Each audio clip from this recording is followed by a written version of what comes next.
Dans la vidéo précédente, nous avions défini ce que c'était les premiers types d'éléments de symétrie de position, à savoir les axes hélicoïdaux.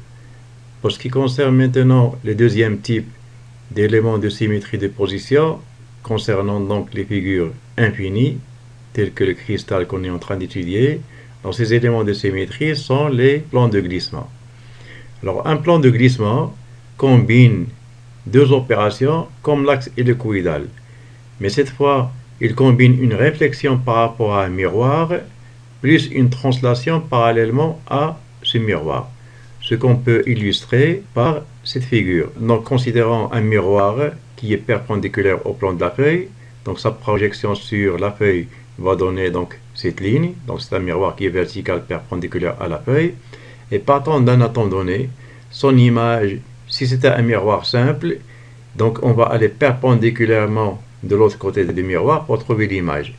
Mais si, dans le cas présent, ce n'est pas un miroir simple, il faut faire d'abord l'image comme si c'était un miroir simple, donc une réflexion, et puis il faut continuer en faisant une translation parallèlement au plan. Ce n'est qu'à ce moment qu'on va trouver l'image. Ce point obtenu, son image sera obtenue de la même façon. Donc il faut faire son image de l'autre côté du miroir. On ne trouve rien, mais on va trouver quelque chose en se translatant de t. Et ainsi de suite pour les autres positions. Les plans de glissement sont de trois types. On y trouve les plans de glissement axiaux, les plans de glissement diagonaux et les plans de glissement de type diamant. Décrivons donc le premier cas concernant les plans de glissement axiaux. Alors, un plan de glissement axial est noté comme suit.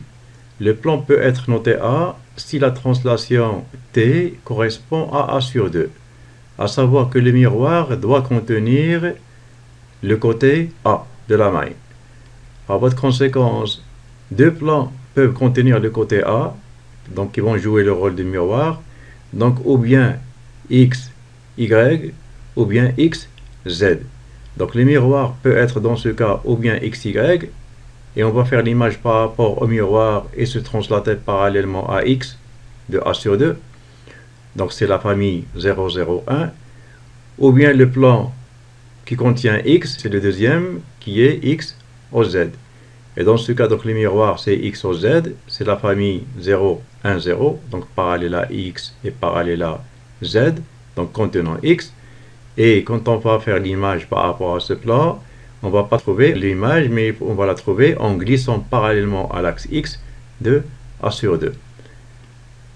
Un deuxième type de plan donc sera noté B si cette fois la translation est de B sur 2. Par voie de conséquence, le miroir concerné doit contenir l'axe des Y, parce qu'on doit se translater parallèlement au miroir d'une translation parallèlement à B, donc à Y.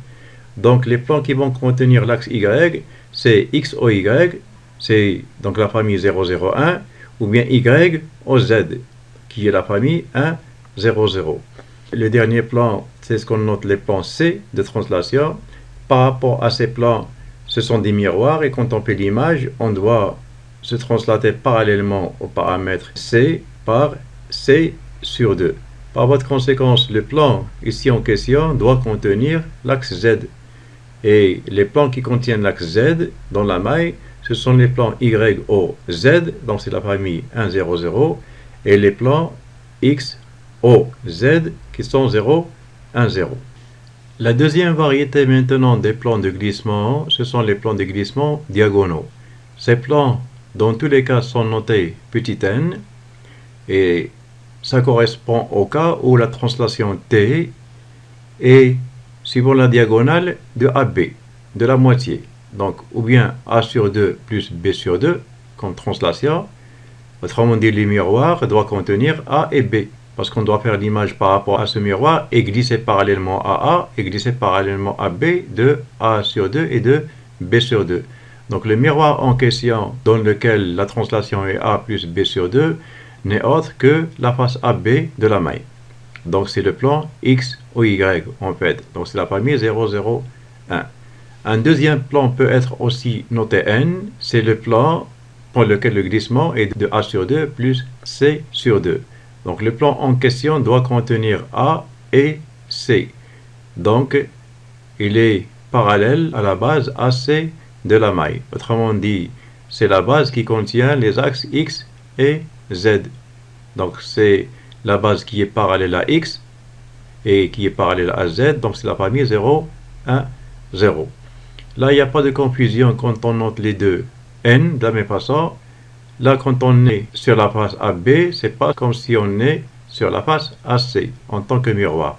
Un autre cas des miroirs, c'est là où on fait la translation B plus C sur 2, donc B sur 2 plus C sur 2. Donc le miroir doit contenir B et C, donc c'est le miroir tout simplement parallèle à la base BC. Donc il doit contenir l'axe Y et l'axe Z. Donc le miroir n'est autre que Y au Z, qui est la famille 1, 0, 0. Alors maintenant, il y a un autre plan qui peut être aussi noté N, mais dans lequel cette fois, on fait la translation diagonale, suivant les trois paramètres. Donc, on glisse de A sur 2 par rapport au miroir de B sur 2 et C sur 2. Un tel miroir dans la maille n'est autre que le plan 1, moins 1, 0. C'est-à-dire, c'est le plan diagonal central qui passe par l'origine de la base AB. Donc c'est la famille réticulaire qui passe par l'origine de la face AB. Le dernier type de plan sont les plans de glissement de type diamant. Ces plans sont notés D, dans ce cas de translation T par rapport au plan, et de A plus ou moins B plus ou moins C sur 4 cette fois. C'est la translation d'un quart de la diagonale principale, parce que A plus B plus C sur 4, ça voudrait dire qu'on est sur la diagonale principale de la maille. Donc ce type de translation est rencontré dans le cas des mailles centrées. Et dans ce cas-là, M, le plan en question, c'est le plan qu'on a vu tout à l'heure dans les plans de glissement de type N. Alors cette fois, la translation peut concerner uniquement deux paramètres A et B. Donc on va se translater de 1 quart, suivant ou bien la rangée 1, 1, 0, ou bien suivant la rangée diagonale opposée, moins 1, 1, 0. Donc ce sont les deux diagonales de la face AB. Donc on se translate ou bien de A plus B sur 4, ou bien de A moins B sur 4. Donc suivant 1, 1, 0, ou bien suivant moins 1, 1, 0. Dans ce cas, le miroir n'est autre que X ou Y. C'est lui qui contient les paramètres A et B. Donc ça ressemble à peu près au plan diagonal N qui traverse A et B, sauf que dans N, on fait A plus B sur 2, alors que là, on fait A plus B sur 4. Mais le plan est toujours le même que le plan diagonal N de la face AB. La même chose pour la face AC, c'est un plan diagonal qui va contenir A et C, d'accord? Donc, on va glisser suivant les diagonales, donc 1, 0, 1, si c'est A plus C, et suivant la diagonale de la face AC, donc la deuxième face diagonale, moins 1, 0, 1, et dans ce cas, on doit glisser donc de A moins C sur 4. Et le plan concerné, qui joue le rôle du miroir, n'est autre que X au Z. C'est le plan 0, 1, 0. Le dernier plan dans lequel on va glisser de 1 quart, la translation est de B plus C sur 4, ou bien B moins C sur 4. Et il y a deux possibilités de glissement suivant deux diagonales, suivant la diagonale principale de la base BC, ou bien la diagonale qui lui est perpendiculaire, donc en faisant B moins C. Donc les diagonales en question, ce sont les diagonales 0, 1, 1, B, C, et l'autre qui lui est croisé et qui ne passe pas par l'origine de la maille, c'est 0, moins 1, 1. Dans ce dernier cas, le miroir n'est autre que Y au Z, donc qui contient B et C, et suivant lesquels on va faire le glissement ou bien de B plus C sur 4, ou bien de B moins C sur 4. Donc on va le faire le long de la diagonale 0, 1, 1, ou bien de la diagonale qui lui est croisée, 0, moins 1, 1. Les trois derniers types de glissement sont rencontrés dans les mailles où le réseau de Bravais est face centrée. La prochaine vidéo sera consacrée au groupe d'espace et on va voir que parmi ces groupes, il n'y a que 12 dans lesquels il y a ces plans de glissement D.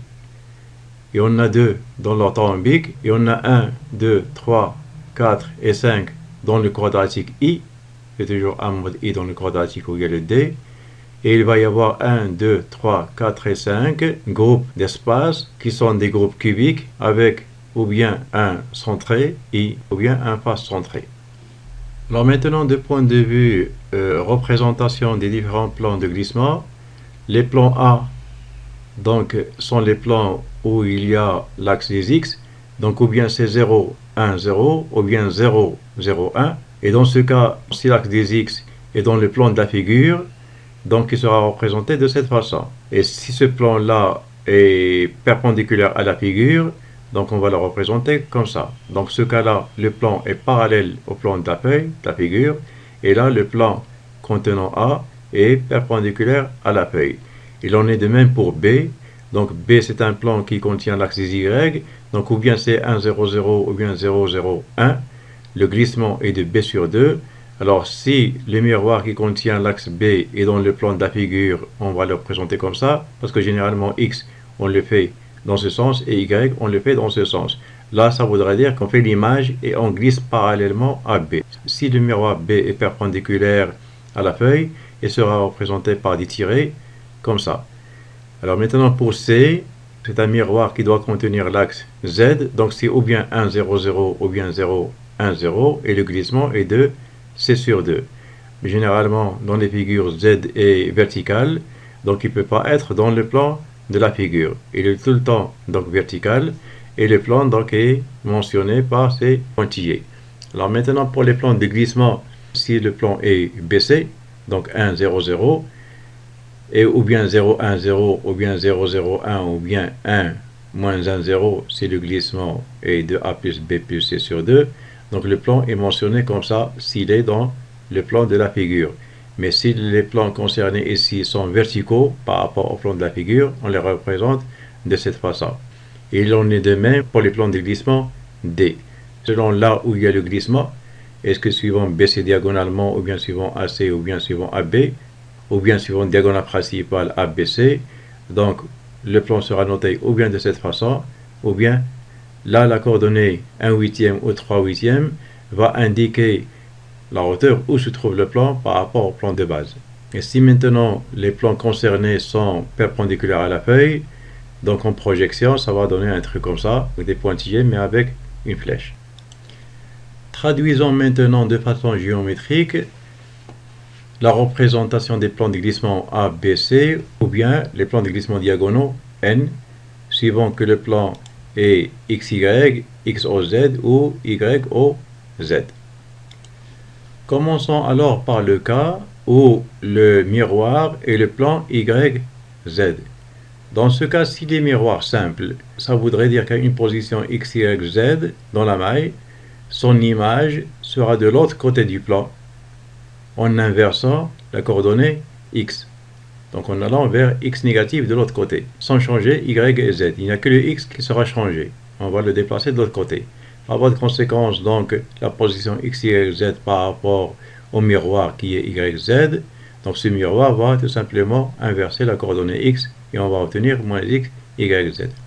Alors maintenant, ce plan peut devenir soit un plan de glissement B, soit un plan de glissement C, soit un plan de glissement N. Pourquoi un plan de glissement B? Eh bien, parce qu'il contient l'axe B. On va aller de l'autre côté et nous translater suivant B. Sinon, on peut aller de l'autre côté, là, et nous translater suivant C. Ou bien, on va aller de l'autre côté, là, et on va se translater suivant B et suivant C en même temps. Donc, le premier cas où on va se translater suivant B. Le miroir, dans ce cas, sera noté miroir B. Pourquoi? Parce que le glissement sera de B sur 2. Et l'image sera obtenue. Donc, on prend un point X, Y, Z. On le balance de l'autre côté, on ne trouve pas l'image parce que ça ne va pas être un miroir simple. L'image sera obtenue en glissant ce point de B sur 2 parallèlement à Y. C'est ce qui est représenté sur cette figure. Donc si le miroir ici M n'est pas un miroir simple mais un plan de glissement B, ça veut dire que l'image X, Y, Z sera obtenue en balançant ce point de l'autre côté d'abord en inversant X parce qu'avant tout ce plan est un miroir. Et quand on arrive ici, il faut glisser la position de B sur 2. Et par voie de conséquence, l'image de X, Y, Z n'est pas là comme si c'était un miroir simple, mais il va se trouver ici avec un glissement de B sur 2. Alors comme le miroir c'est B, C, Donc on peut envisager maintenant le glissement suivant C d'une quantité de C sur 2. De la même façon, donc on prend un atome en X, Y, Z, on le fait passer de l'autre côté du miroir, sa coordonnée X va devenir donc moins X, mais on ne va pas trouver l'atome ici parce que ce n'est pas un miroir simple. L'image sera cherchée en faisant une translation de C sur 2. Par voie de conséquence, la coordonnée Z va devenir Z plus 1,5. Le troisième cas concernant le miroir, donc YZ, c'est le cas où c'est un miroir, mais avec glissement. Une fois qu'on fait passer XY de l'autre côté, on le rend dans moins X, Y moins Z. Il faut ajouter un demi suivant Y et un demi suivant Z. Donc X devient moins X, Y, il faut lui ajouter un demi, et Z, il faut lui ajouter un demi. Pour ce qui concerne maintenant le miroir XZ, comme il contient l'axe des X et l'axe des Z, après qu'on effectue l'image par rapport au miroir, donc si on trouve l'image directement, c'est qu'on a inversé tout simplement Y, parce que le plan est perpendiculaire à Y. Le Y va devenir moins Y et XZ inchangé, parce que ce sont les coordonnées du plan. Alors maintenant, si ce n'est pas un miroir simple, il peut devenir miroir A ou bien miroir C, selon que l'image est obtenue en faisant X moins Y, Z et en nous translatant de 1,5 suivant A, ou bien en faisant l'image de l'autre côté et en nous glissant de C sur 2, ou bien suivant la diagonale. Donc le premier cas, ce sera le cas où le miroir sera un miroir A, c'est-à-dire que l'image, une fois qu'on va de l'autre côté en inversant Y, ce n'est pas un miroir simple, puisqu'il est A, l'image sera trouvée en glissant de A sur 2 parallèlement à X. Et dans ce cas, donc à X qui est de l'autre côté, il faut ajouter un demi. Y il est inversé parce qu'après tout c'est un miroir, et Z est invariant. Donc on inverse Y, ça donne X moins Y, Z, on ne trouve pas l'image, mais l'image sera trouvée en ajoutant un demi suivant X parce que le plan est un plan de glissement A. Maintenant le même plan peut être un plan de glissement C, à savoir que lorsqu'on prend un point X, Y, Z, quand on le fait passer de l'autre côté du miroir, ces coordonnées normalement deviennent X moins Y, Z, mais on ne trouve pas l'atome image à cet endroit-là. Et si on ne le trouve pas, et si on le trouve glissé de 1,5 suivant Z, donc c'est que ce miroir-là sera considéré comme un miroir C, parce que le glissement a affecté la coordonnée Z. Il l'a affecté en lui ajoutant un demi. Donc X, Y, Z, le Y sera balancé de côté, va devenir moins Y. Le X serait invariant, mais au Z de l'autre côté, il faut ajouter un demi. Donc X, Y, Z aura comme image X moins Y, Z plus un demi. Le dernier cas à traiter pour ce miroir est le cas donc où le miroir est un plan de glissement N. Dans ce cas, si on prend un atome en X, Y, Z, et si on fait son image par rapport au miroir de l'autre côté, on ne trouve pas l'image parce que ce n'est pas un miroir simple, mais comme il est N, l'image sera retrouvée à partir de ce point en faisant un glissement de 1,5 suivant X, donc il faudrait ajouter 1,5 sur la coordonnée X, et 1,5 suivant la coordonnée Z. Comme on peut le faire de façon commutative, c'est-à-dire commencer par faire la translation 1,5 Z, et puis 1,5 de Y. Et par conséquent, par rapport à ce miroir, s'il est plan de glissement N, X, Y, Z aura comme image moins Y d'abord de l'autre côté parce que c'est un miroir, mais il faut ajouter un demi en X et un demi en Z parce que c'est un plan de glissement N. Il affecte les deux directions X et Z. Les derniers cas que nous allons traiter, ce sont les cas qui se réfèrent au miroir XZ. Alors le miroir XZ, si c'est un miroir simple, il va tout simplement inverser la coordonnée Z qui est à l'extérieur du plan. Comme lui c'est XY, donc il ne va pas toucher XY, il va inverser Z. XYZ aura alors comme image XY moins Z. Si ce plan donc est un miroir simple, mais il se peut qu'il soit un miroir A, ou bien un miroir B, ou bien un miroir N. Selon que la translation, une fois qu'on fait l'image ici, selon que la translation est de A sur 2, ou bien B sur 2, ou bien A plus B sur 2, c'est-à-dire diagonalement. Alors, envisageons le premier cas, où ce plan-là est un plan de glissement A. Dans ce cas-là, x, y, z, comme le miroir c'est x, y, donc z va devenir moins z, mais on ne va pas trouver l'image ici. Comme le plan est un plan de glissement A, l'image sera ce point qu'on doit bouger de 1,5 suivant x. Donc quand on arrive ici, il faut ajouter 1,5 suivant x pour trouver la vraie image. Donc x, y, z, z va devenir moins z, y sera inchangé, mais x, il faut lui ajouter 1,5.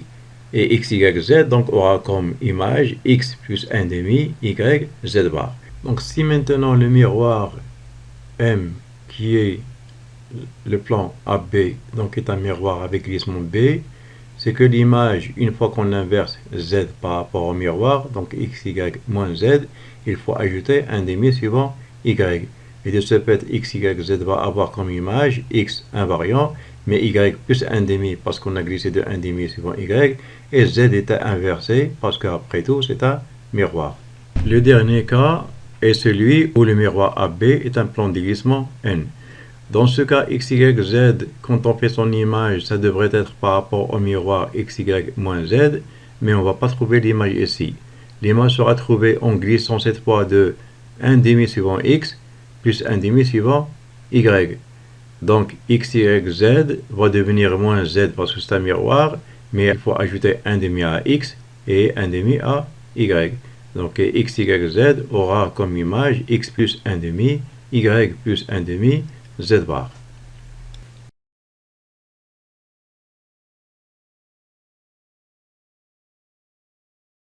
J'espère que la présente vidéo vous a bien servi et à la prochaine.